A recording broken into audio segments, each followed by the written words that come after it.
Hello and welcome to today's webinar, The 5 Hidden Costs of Cloud Backup, brought to you by Ziff Davis and Unitrends.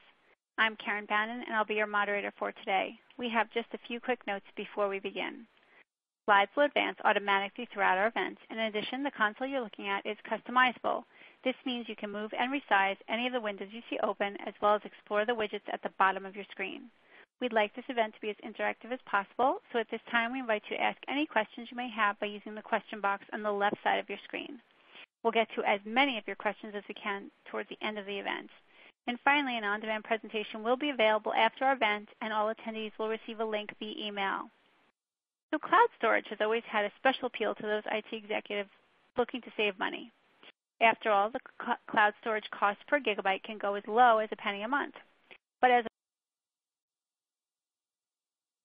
a recent Fast Company article pointed out, and the article was Why the Promise of Unlimited Cloud Storage Keeps Getting Broken, even unlimited data storage offerings aren't all they're cracked up to be. In fact, cloud storage isn't always the best bargain out there, since storage costs are only part of the equation. Also important, network egress fees, data retrieval fees, and the compounding storage of data for long-term retention. Plus, there are soft costs that you may not even realize. For instance, how quickly can you get your data back if you need it? It's clear. IT needs to understand that the total cost, as well as their organization's data requirements, must come together before choosing any storage option. That said, in today's webinar, our expert will discuss the different cloud storage backup and recovery options, as well as how to evaluate what makes sense from a cost and performance standpoint. So with that, I'd like to introduce our expert, Dave LeClair. Dave LeClair is VP of Product Marketing at Unitrends. He has more than 25 years of experience developing, marketing, and servers, devices, software, and services in the computing and communications industries. He's held roles in strategy, product management, marketing, and engineering.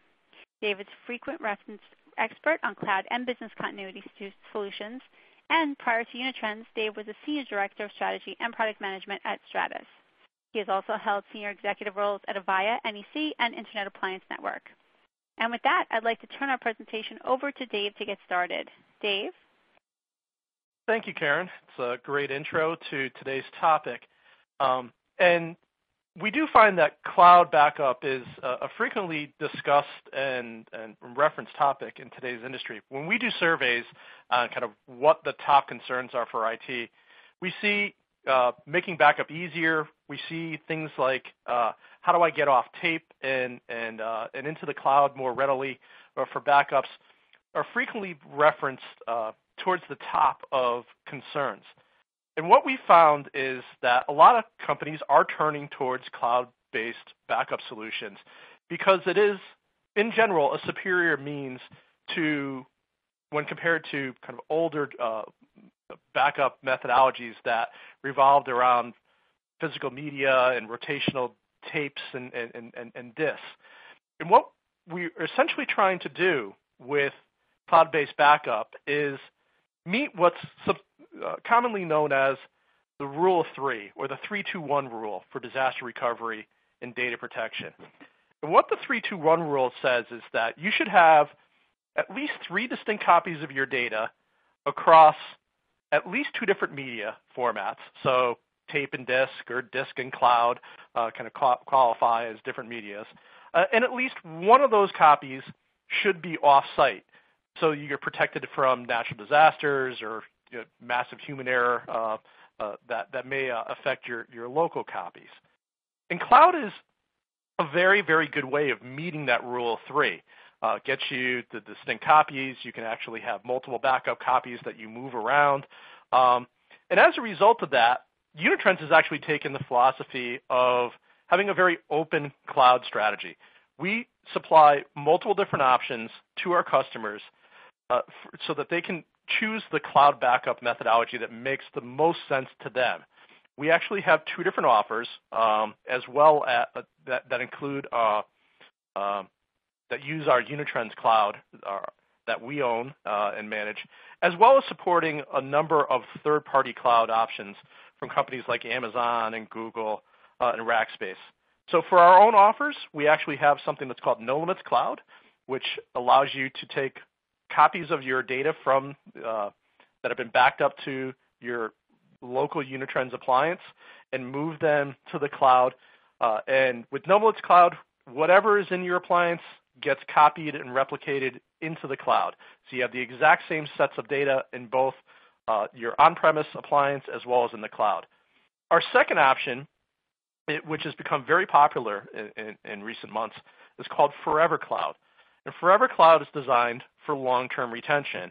And it's designed to store a series of backup copies, a set number of daily backups, a set number of weeklies, set number of monthlies, and then an infinite number of yearly copies of your backup. But we also support backing up to hyperscale clouds such as Amazon, Rackspace, and Google. And we do this to provide maximum flexibility to our customers. But we frequently get asked kind of, well, why would I use one over the other? So that's partially what we're going to talk about today. And we're also going to talk about kind of the differences in the charges for those different options as well.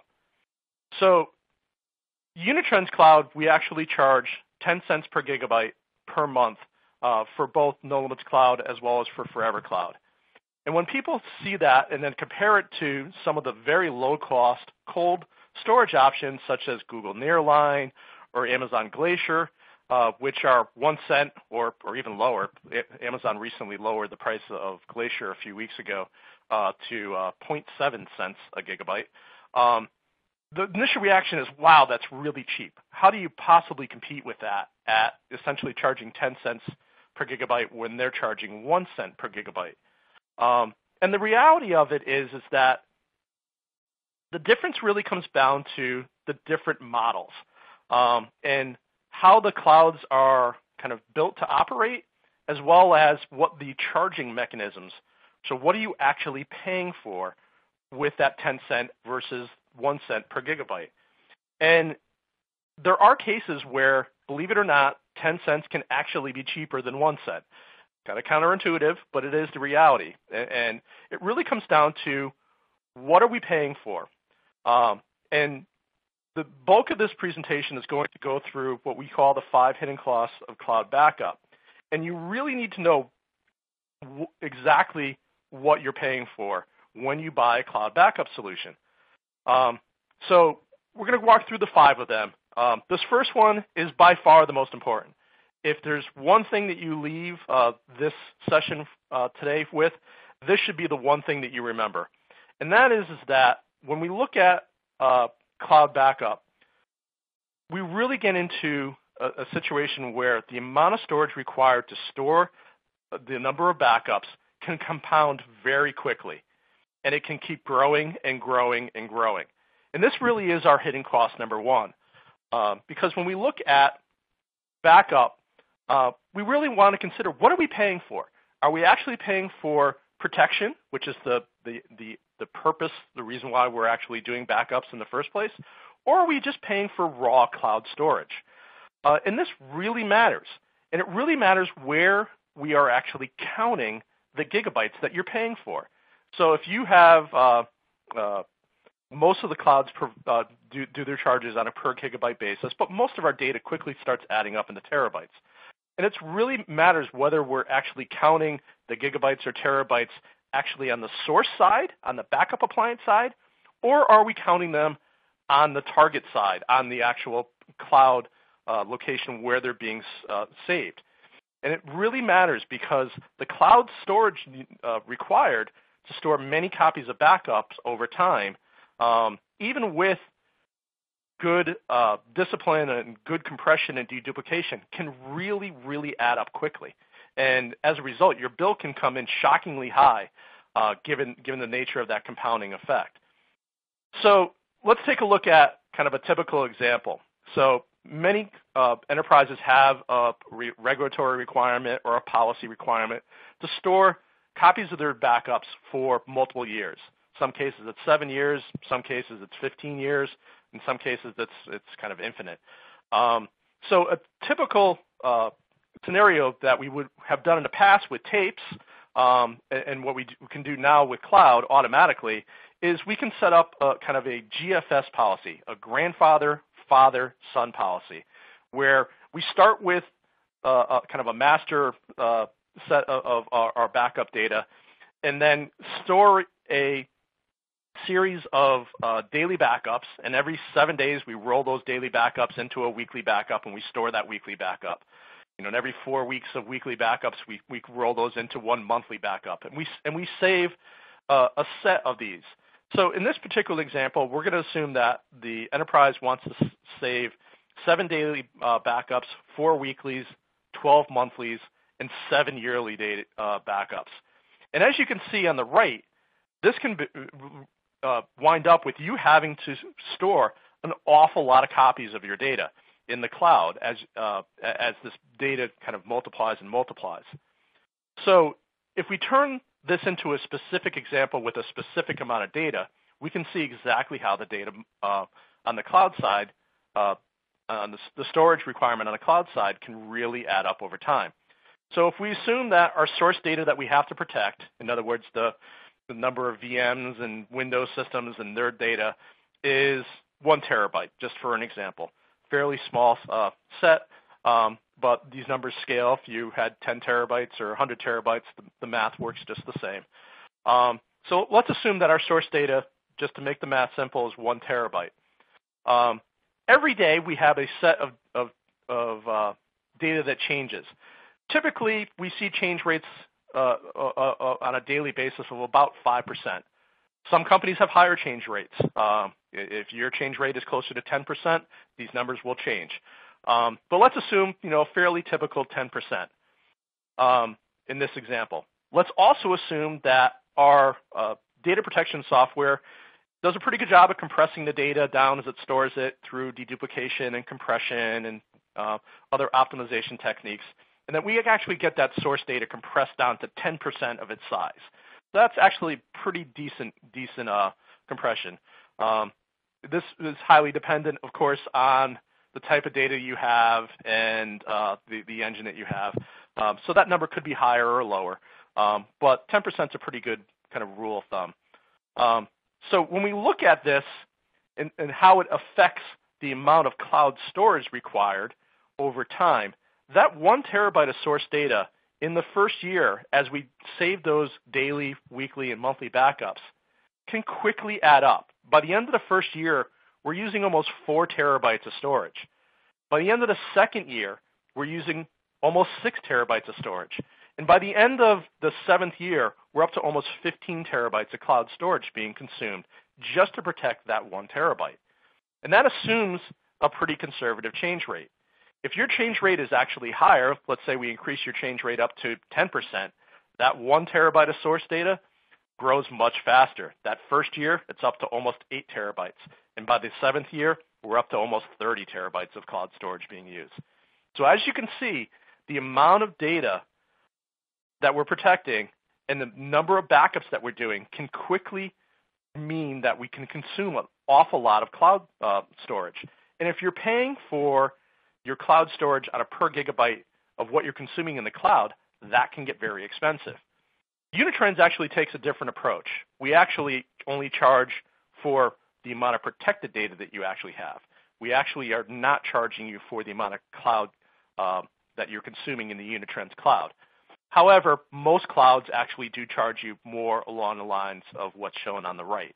So that is one difference that can make a significant difference in your bill, and over time mean that those 1 cent charges can add up to be significantly more than what the 10-cent charge that the Unitrends charges for its cloud. So that's the first hidden cost. The second hidden cost that we need to talk about is retrieval fees. In order to get those low-cost 1 cent per gigabyte numbers from the hyperscale cloud, you usually have to select their cold storage options, so Glacier in Amazon's case, Nearline in Google.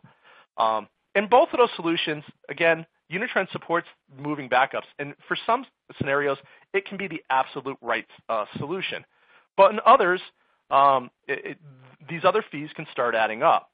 And with those cold storage options, they were essentially designed to mimic what you would have had for behavior previously with tapes, where you'd put your backups on tape, you'd then put those tapes into a FedEx box and overnight them to a storage facility.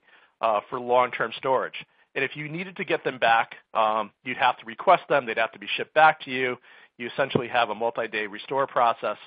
Cold storage is kind of designed to replicate that experience. So they're not expecting you to access this data very frequently. And as a result of that, they've built in retrieval fees. Every time you want to access your data for any reason, they will charge you a fee. And in many cases, this fee is 1 cent per gigabyte is very common. And if you're having to access your data multiple times a year for various reasons, you have servers filling, you need to restore them, you have an actual disaster in your, these fees can start adding up as well. It's not huge dollars, but it can certainly add up, particularly if you have a large amount of data that you need to restore.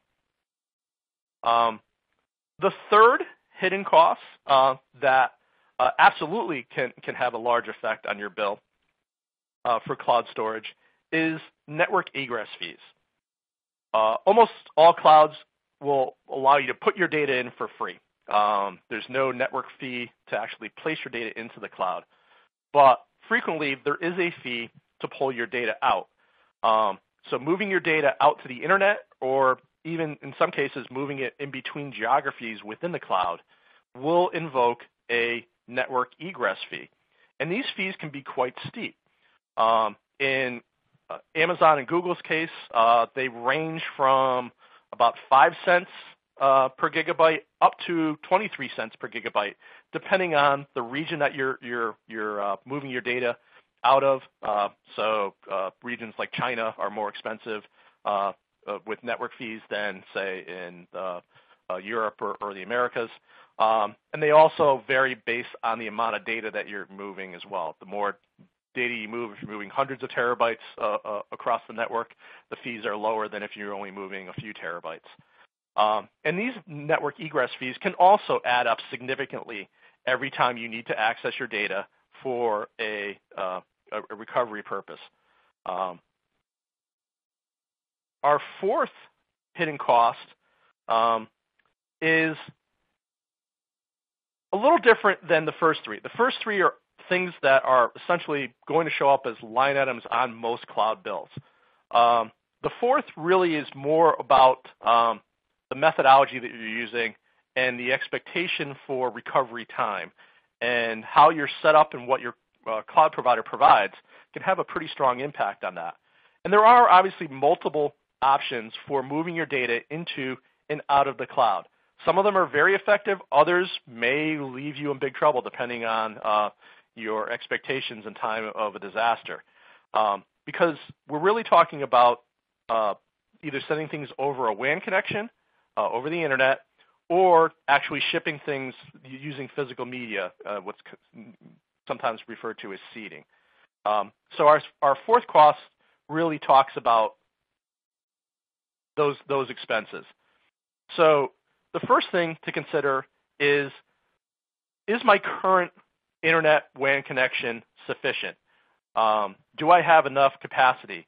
Do I have enough bandwidth that I can dedicate towards moving large amounts of data to the cloud, both for pushing the data up there initially, as well as doing my daily updates, my incremental updates, as well as actually pulling data down.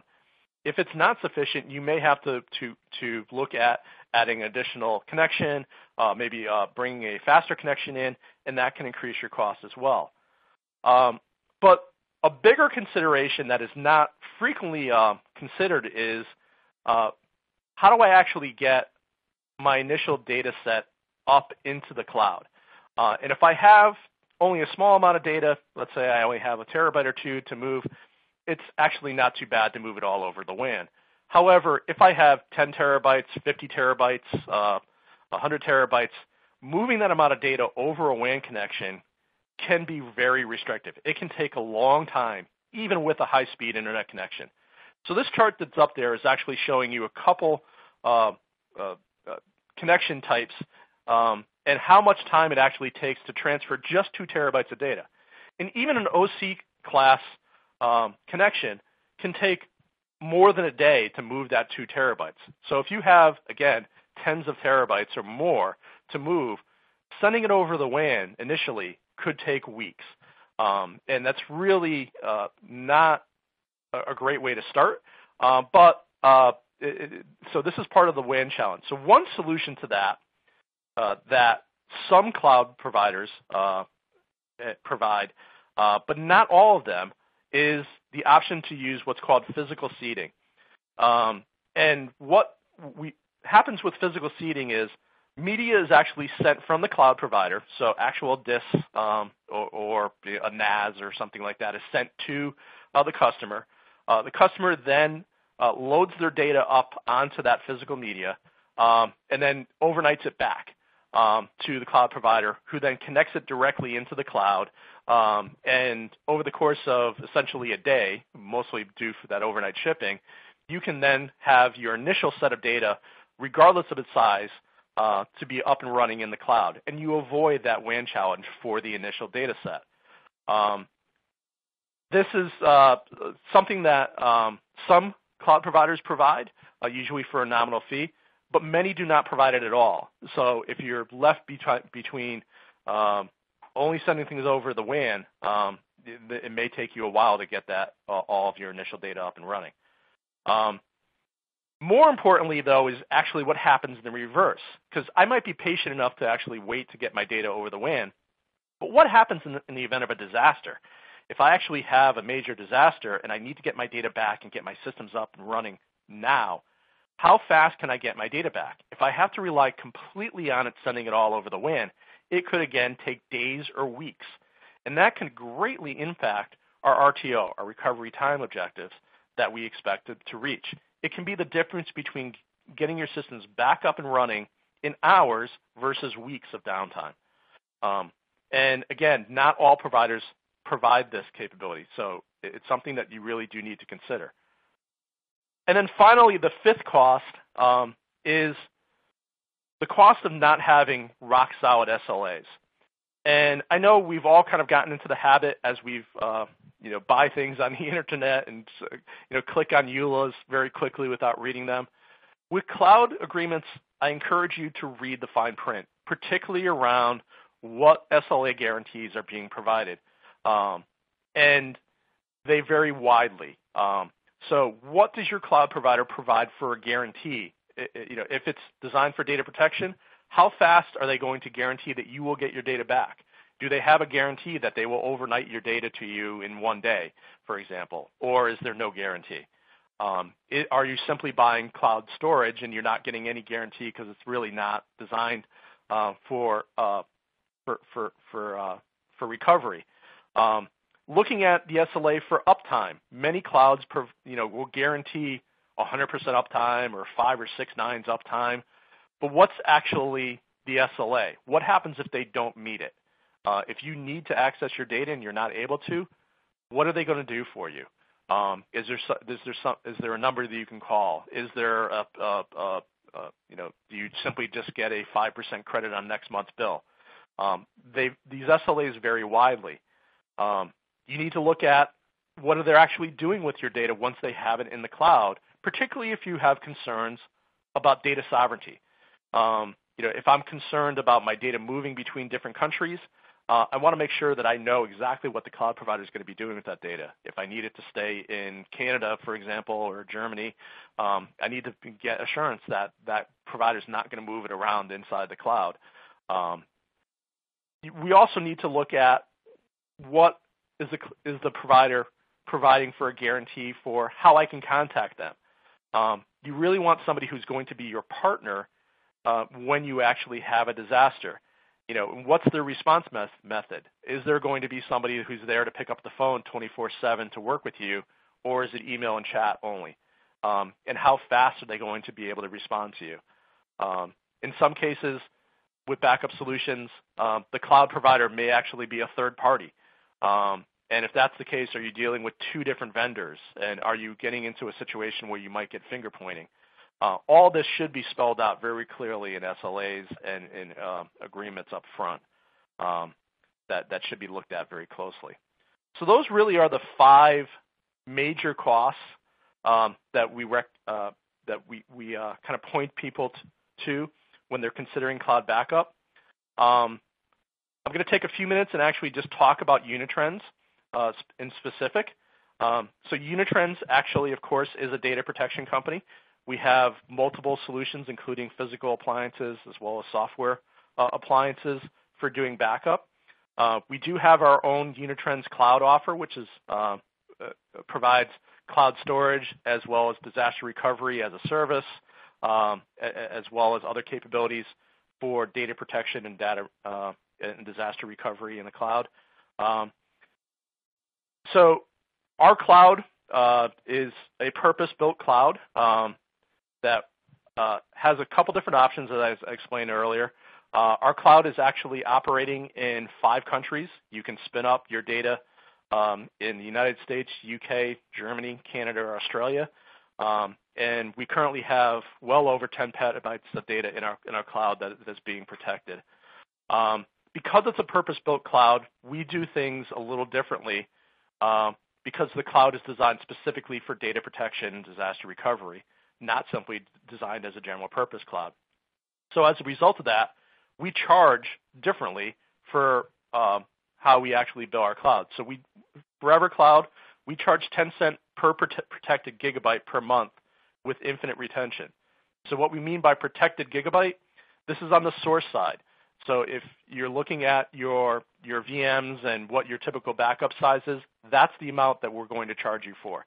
As your backups grow and you use more and more cloud capabilities, more and more cloud as the number of backups grow, we only charge you for that protected amount that's actually in your VMs and in your physical systems. Our cloud also has the capability to add disaster recovery services on top of that. So we can actually spin up your mission-critical virtual machines in our cloud using the backup data that you're storing there. And we also have the ability to do automated testing to make sure that you know with absolute certainty that your DR environment is going to function as expected.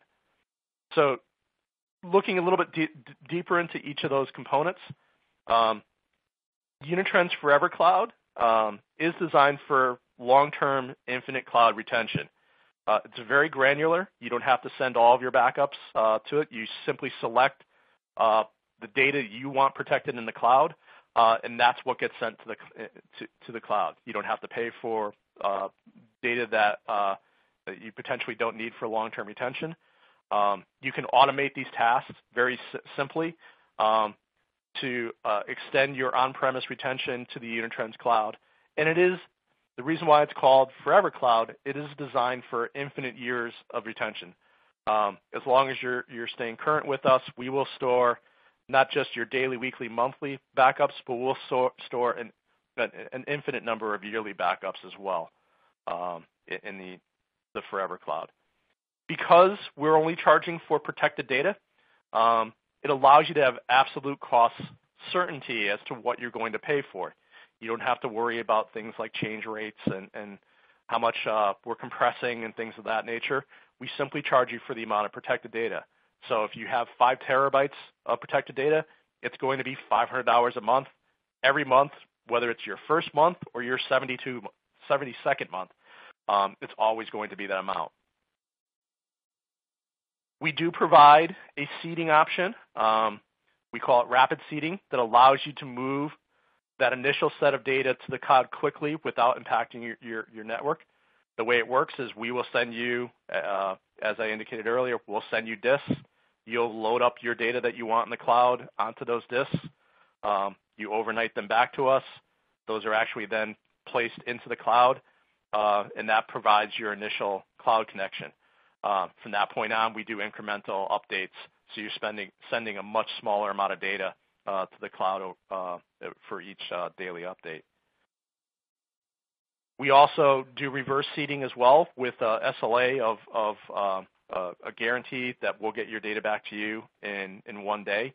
So it works just the same way, only in reverse. If you have a disaster and your data center or servers suddenly go away, we will either load up a new appliance or load up the data on disk, send that to you, and you can then basically use that to spin up your new data center or new servers in your environment. Our DRAS option can be added to any of our cloud options. So whether you have No Limits Cloud or Forever Cloud, you can add VMs to protect using our compute capabilities. So we already have the data from the virtual machines because of the backup. What you do is you work with our team. We will actually, if you have a disaster, you simply declare it to us, and we will spin up those mission-critical VMs in our data center in less than 1 hour. So we will give you an SLA that as soon as you declare to us, we will actually get you up and running as quickly as possible in less than 1 hour. So you don't have to build your own disaster recovery center. You can get up and running very quickly. The way that works, similarly, you have a disaster. We already have your data in there. We use that data to basically spin up either VMware, Hyper-V, or physical Windows systems in the Unitrends cloud, and you're good to go from there. In addition, we also have the capability of testing that DR environment in the cloud using our recovery assurance capability that we call Reliable DR. Reliable DR allows you to fully automate testing of your DR environment. You don't have to do manual testing. It doesn't have to be disruptive. You can automate this test so that it runs as frequently as you like, and we certify at the application level that your application is going to recover and meet the RTO and RPO objective that you have set. So you can have absolute certainty that your DR environment is working exactly as your production environment is working. So we do that all essentially in a sandbox, so it doesn't affect any of the production network or servers that you have in place. And we will send you reports that show up in your email that prove to you that we've tested your environment and it's working as expected. All this is done with what we call our white glove service. So our cloud operations team is there to work with you, whether it's for your initial seeding, whether it's for testing your DR environment initially and getting that set up, or whether it is actually working with you to get back up and running in the event of a disaster. Our white glove service is an important part of our cloud option, and it is a kind of a key differentiator from what you would get from just using a hyperscale vendor. So again, kind of looking at a head-to-head comparison, Google and Amazon actually are very low cost, and they're very effective for smaller data sets. However, if you want the additional capabilities, the physical seeding, the data shipment SLAs, the white glove, the DR, the recovery assurance, Unitrends provides all that, and we do it in a way that because of how we charge, even though we're charging 10 cents per gigabyte, in many cases the actual overall bill actually comes in lower than what it would using the hyperscale because we are purpose-built.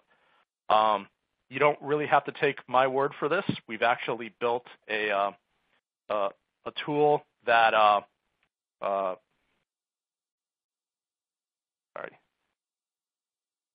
we actually built a tool. You can actually go to the URL that's actually on the website that's running in our blog. And you can plug in your own numbers. You can plug in your own amount of storage. You can plug in the change rate that you expect, the compression rate that you expect, the price. You may say, well, I'm getting a better rate from my cloud vendor than what you're showing. You can plug in all those numbers, and we will calculate the amount of storage that will require and compare it to what it actually would take to run it on Unitrends. So it's a very good tool for actually doing this cost comparison between the different cloud options. So I encourage you to play around with that tool as well. So with that, I think we're done. I'm going to turn this back over to Karen, and I think we're going to take some questions and answers. Great. Thanks so much. And excuse me, as Dave just mentioned, it is time for our Q&A portion of the event. So at this time, we'd like you to go ahead and ask any questions you may have by using that question box, which is located on the left side of your screen. And we do have some great questions that have already come in. So why don't we jump right in and take a couple. So let's see, we've got a question here, and this actually comes from John. And John would like to know, What's the difference between Unitrends No Limits Cloud and Unitrends Forever Cloud? It really, the difference is what data that we actually move to the cloud. Once you're actually operating inside the cloud, they are very similar. They're similar in terms of we can add our DRAS capability on each. They both come with the white glove experience that we provide. The difference is that with No Limits Cloud, which people usually pair with one of our physical servers, we will actually take everything that's actually on that physical appliance. So if you have a Unitrends appliance with 13 terabytes of storage on that, and you have 30 days of retention on that box, all 30 days of retention will actually be replicated to the cloud. You can almost think of it as DR for your appliance. If something were to happen to that appliance, we'd take all that data that's in the cloud, put it back on another appliance, and send that back to you, and you'd be right back where you were. Forever Cloud is designed actually not to take all the data that's on your appliance and move it to the cloud. You select the amount of data that you want to send to the cloud, and that's the only amount of data that is then moved and has copies that are stored in the cloud. It's designed for long-term retention, so we keep a 7 daily backups, 4 weeklies, 12 monthlies, and then that infinite number of yearly backups. So most people seem to be shifting more towards the Forever Cloud. It allows them to get very specific in what they send to the cloud and actually allow them to completely dial in how much they want to pay. But both are good options for kind of getting started. Great, thanks so much. Another question here for this one comes from Tara. So Tara says, how does disaster recovery as a service work with Forever Cloud Backup? So the way it works is your backups are being copied to the cloud. So we're keeping the cloud very much in sync with what's on your appliance. So in the event of a disaster, you simply call our cloud operations team up.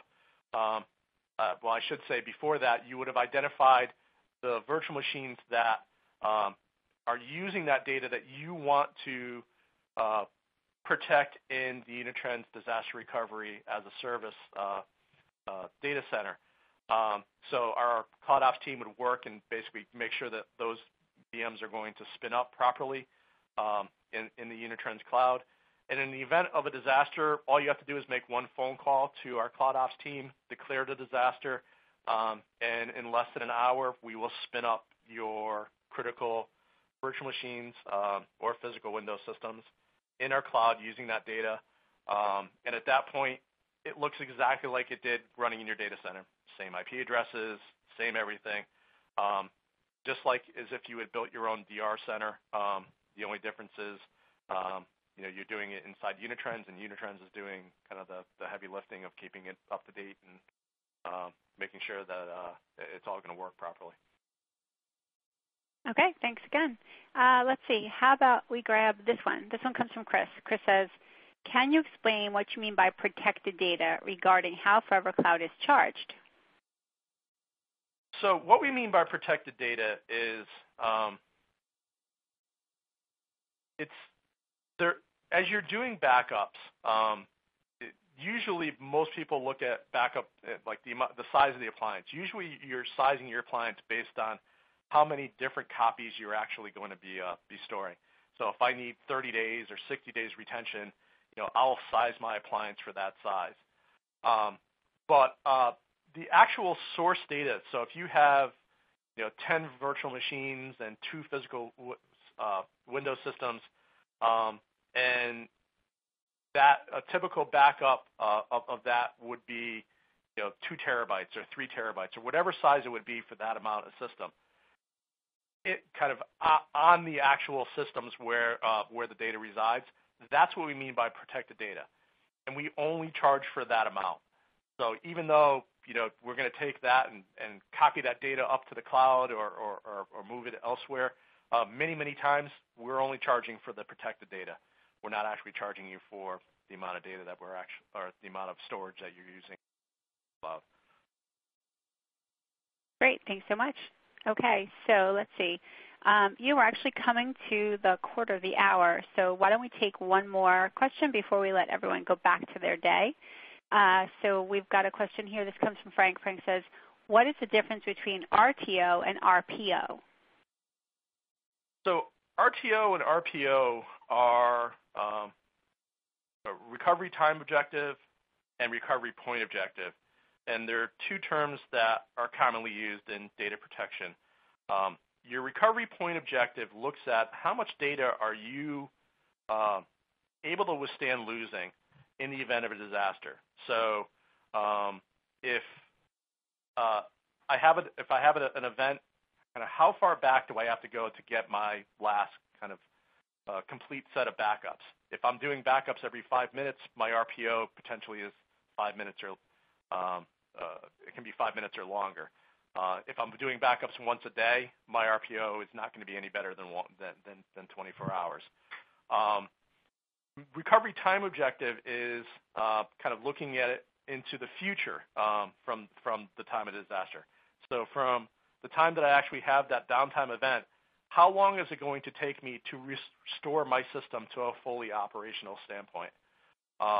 So between those two, that kind of gives you the amount of damage, if you will, that you're willing to withstand.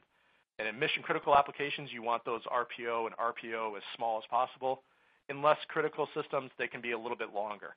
And the shorter they are, the more frequently that you're doing backups. And generally speaking, it's a little bit more expensive because you need more storage to be able to do that. So usually we try and set RPOs and RTOs on a per application basis on a way that makes sense for their ability to withstand downtime. RTO and RPO is actually very important for our recovery assurance capability as well, because that's actually what we're measuring to make sure that we're hitting those objectives. So there would be nothing worse than thinking that my backup and disaster recovery solution, is working properly, and I'm never going to lose more than 30 minutes of data, and I'm going to have all my systems up in an hour. And in actuality, if your system's not working properly and you miss those, that can be a very rude awakening. And our recovery assurance capabilities allow you to test frequently and in an automated fashion whether you're actually hitting that RTO and RPO actual in real time. So you can know absolutely, not just as an objective, but that I'm actually hitting it and achieving it. Well, thank you so much for taking so much time this afternoon. Really appreciate it. But as I said, we are almost to the quarter of the hour. So at this time, we'd like to let everyone get back to their day. Thank you so much for your presentation, Dave. Really, really appreciate it. And I'd also like to thank everyone out there for joining us today for our special presentation, The 5 Hidden Costs of Cloud Backup. I'm Karen Bannon, and on behalf of Dave LeClair, Unitrends, and everyone at the Ziff Davis family of publications, thank you so much for your time, and have a great day.